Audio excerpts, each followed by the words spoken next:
Believe it, school starts around here in just a few weeks, and wow, what a mix of emotions for young people that is. It's kind of dread, it's anticipation, it's excitement, all hitting them at once. Especially if they're starting a new school. Social, educational challenges could have the youngsters concerned. So, what can you do as a parent to make sure you get the year started right? Joining me now to talk about that very timely topic is Christine Montgomery. She's a licensed clinical social worker from the Clifford Beers Clinic, the renowned Clifford Beers Clinic in New Haven, to talk about it. Thank you for coming in this morning. We've got a lot to talk about. I know you want to go through different age groups because the experience is different. So let's go ahead and begin at the beginning. Elementary school, what are the things to keep in mind?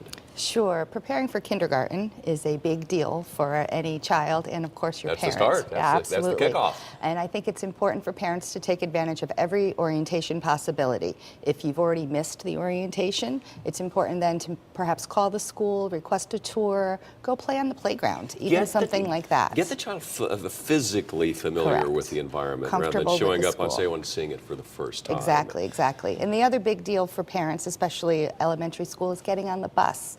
A lot of times parents want to drive their child to school for the first couple of days, Yes. and I would really recommend get your child on the bus, get used to that routine, and move on from there. In other words, you're not doing them any favors necessarily by driving them those first few days. Yes, absolutely. Grades 1 through, let's say, 4 or 5. What are the primary concerns there? I mean, I think for that age range, again, establishing a routine is really important. Start getting used to that back to school routine now. Get your child back on a bedtime routine. Make sure they're waking up again in the morning.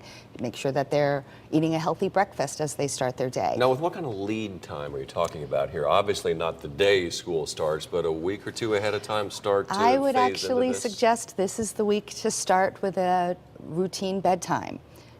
My daughter Lily is now getting used to going back to bed at 8:30 as opposed to the looseness that we had in the summer. Yeah, good luck with that.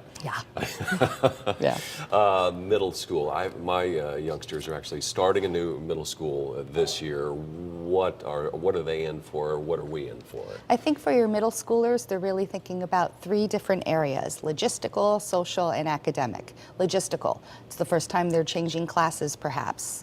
They don't know their combination to their locker, who's in their class. So anything you can do to kind of prepare them for that. And socially, really, who are their friends? How are they going to make new friends? Do they have worries about someone that maybe they didn't get along as well with last year? How can you kind of coach them through that?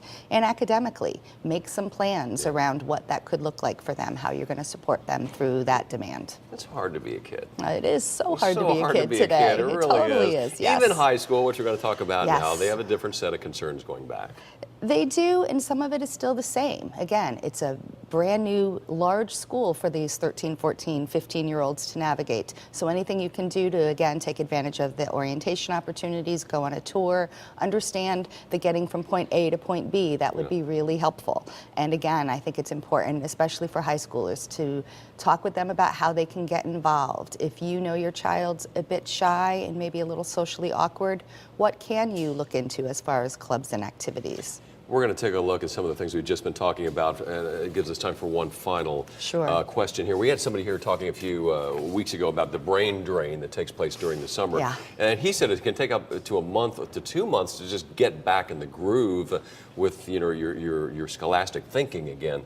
These final weeks, what can you do to try to lessen that? I mean, I think, again, reestablishing a routine, thinking about reading with your child again at night, even doing simple things with younger kids around playing with puzzles, older kids, board games again, getting their mind to start to work again instead of sitting in front of the television, being on the computer, etc. Yes, Xbox. Yes, that's that too. That's the one that we fight in our house.